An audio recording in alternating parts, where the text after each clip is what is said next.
Hello and welcome, Rangers. I'm Joe here from my co-host Dan. Hello and greetings. And we're back. We've never been more back than before. So anyways, the Rangers are, how shall I put it? Basically wandering through the forest when they come across a graveyard. There's a bunch of bones in the shape of dinosaurs, because of course dinosaur bones. And it's interesting real quick that Rocky is not the one who cracks the joke. Welcome to Jurassic Park, which was a pop culture nod in the 90s.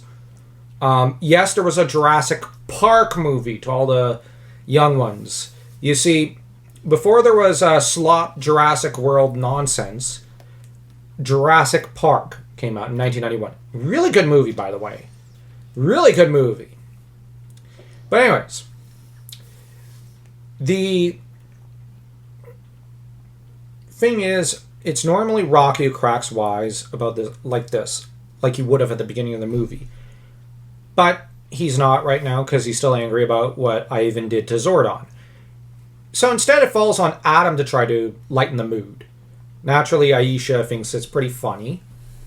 And Billy breaks off from the rest of the group to examine one of the pile of dinosaur bones.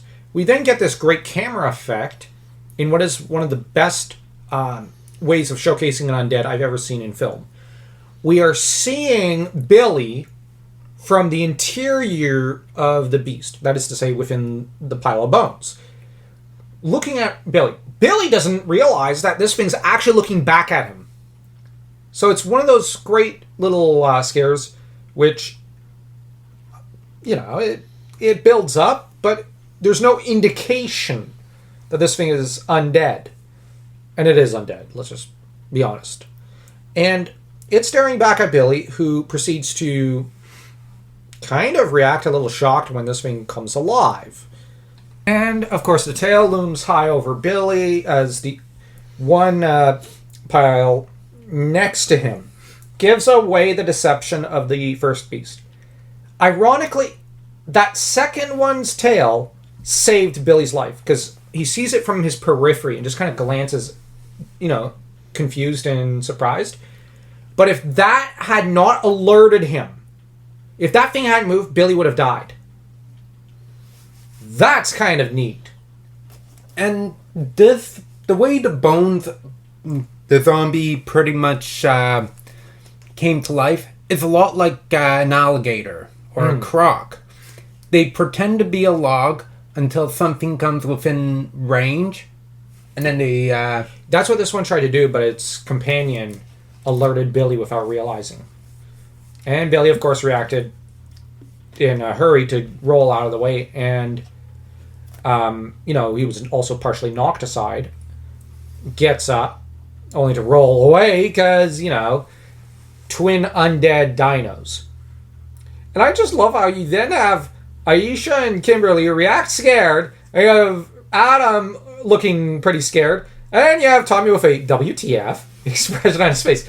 Tommy's not scared. He's just like, we can't cuss because, Power Ranger channel. But, like... It wasn't on his bingo card for the day. Yeah, I love that. It's just...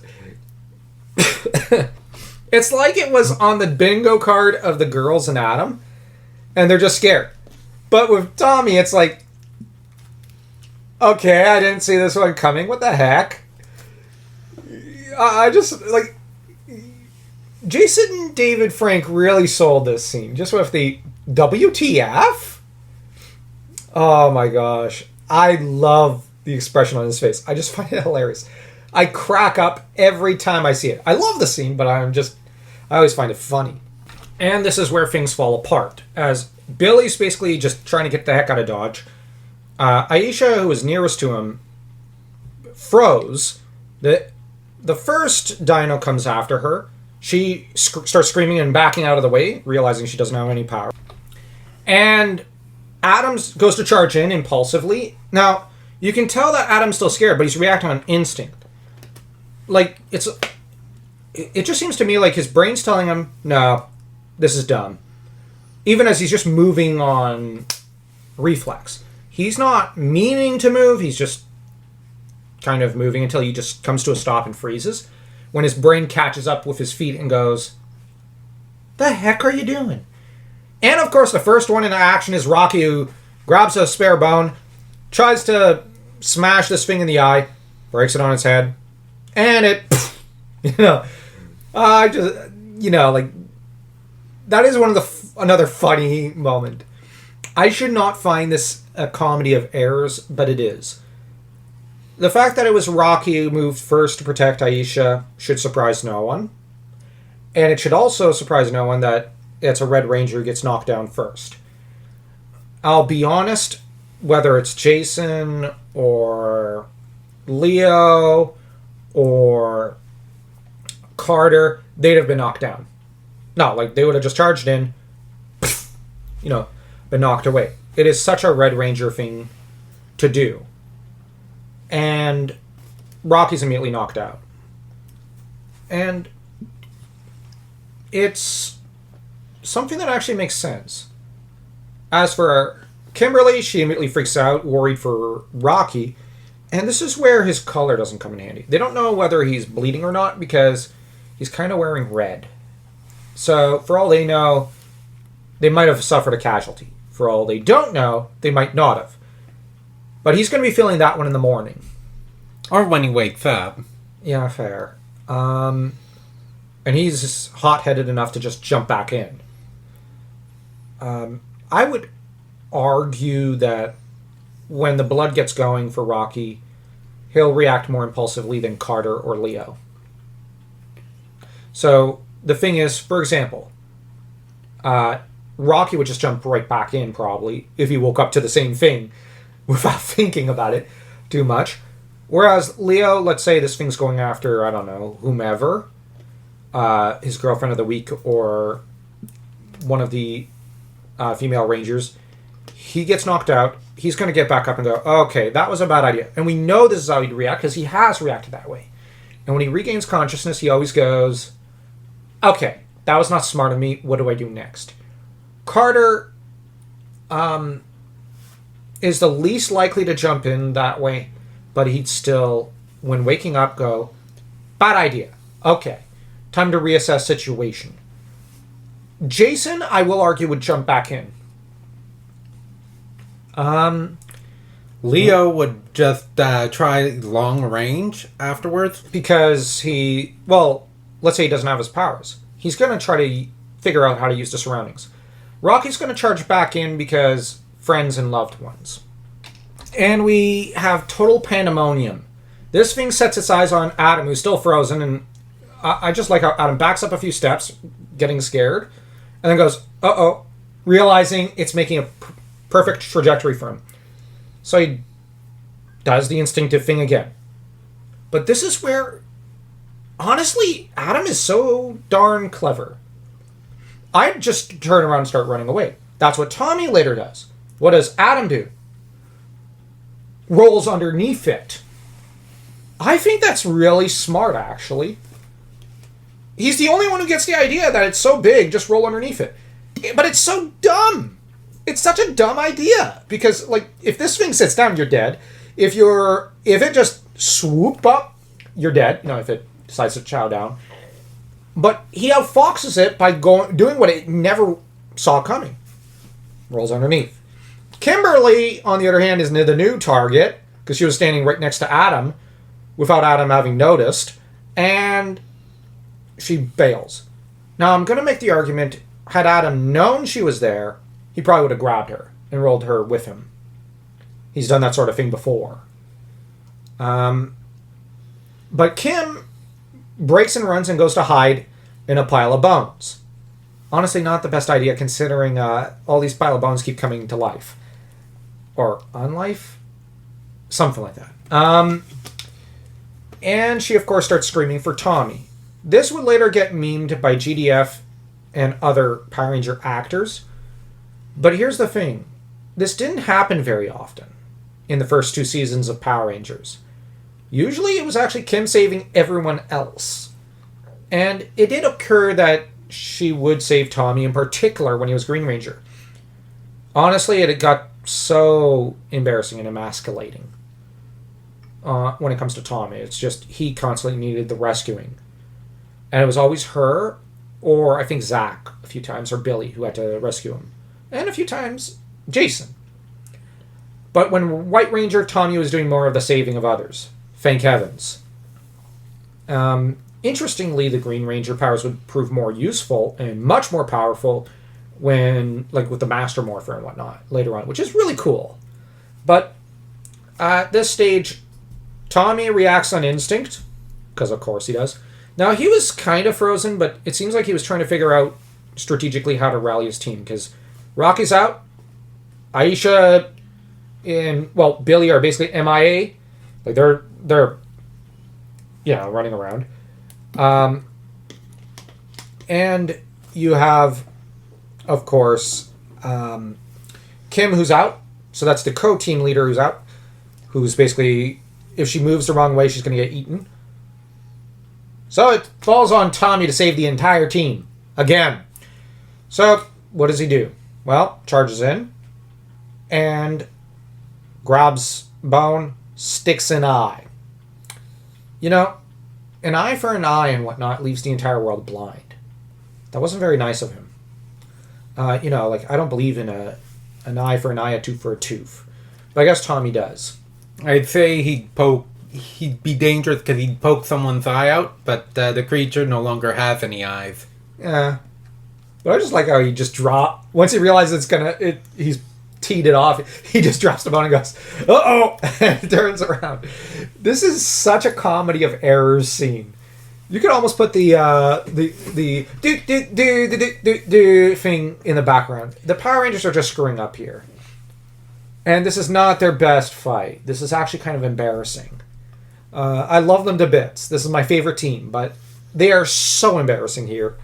Now, it's at this point I have to admit, there apparently is only one of these things. I thought it's just from the angle. Looked like there were two earlier in the scene. They probably should have gone with two just to let one of the other Rangers, like Billy or something, defeat it.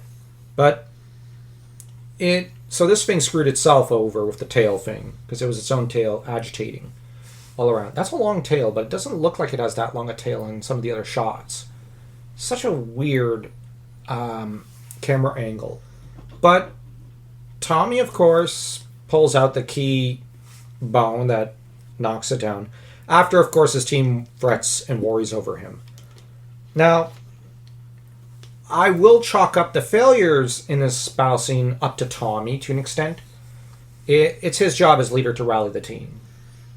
And he let the situation get out of control when he should have had better mastery of the situation. So I do kind of blame Tommy. Now, this isn't to say he's a bad leader. It's just he lost control of the fight and the flow of the battle himself. It's not Rocky's fault. Rocky acted on instinct, and Rocky did what he was supposed to do, cover for a teammate. Adam probably should have had better spatial awareness. Billy should have had better spatial awareness and shouldn't have disappeared from the fight for like 10 minutes. Aisha, well, same as Billy.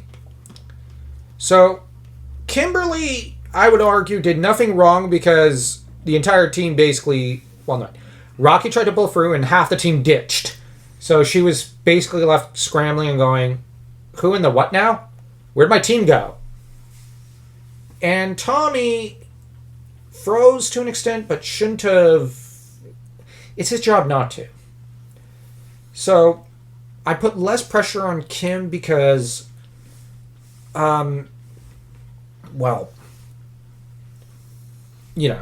it's, I don't know. It's just that Tommy had a few extra minutes over her to rally the situation. And that said, Tommy took this thing out as a solo ranger. He took it out on his own, which, well, that's cool, but on a team, not so cool. Because you're supposed to rally your team. You're supposed to coordinate with them. You're supposed to general your situation through. You're in command. Zordon probably wouldn't have tasked a single ranger, would have preferred the whole team come together for it, as he always does. This shows Now, on a semi story level, still that there's immaturity there. Now, in the next fight, Tommy's really going to be rallying the team and organizing, coordinating them, and whatnot. So we're going to get to see Tommy at his finest as a leader. Same as in the Zord fight. And that's the thing. He is... he falls short here, which... This is something I do like about this movie. The situations often overtake any of the Rangers' ability to keep up, since they don't have their morphing. Because that usually heightens their senses, and by that I mean, like, they're basically moving a lot faster than the normal human. And they're a lot stronger than the ordinary human. They're a lot more powerful. They can handle a situation better. They can't in ninja pajamas. So, like, they're probably at, like, 1.5% better or whatever. They're, like, halfway morphed. That's the problem with these ninjetti abilities. They're halfway morphed. But half doesn't cut it. You need a full morph. But, yeah, that's my analysis at least. Great scene. Good fight. The camera was really, really skilled here. It's very skilled work, although I still criticize the tail thing. It seemed like there was two of them. I don't know. I think go all in. Bring two in for an extended fight scene. I can understand, though, why they would be like, we're just going to keep it to one so that we could just move to the big battle. Which, the big battle is really the fun part. Because we get to see them at their best when they're not morphed.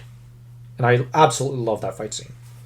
It's probably my favorite fight scene in this movie, along with the sword fight. So until next time, Rangers, remember, may the power protect you.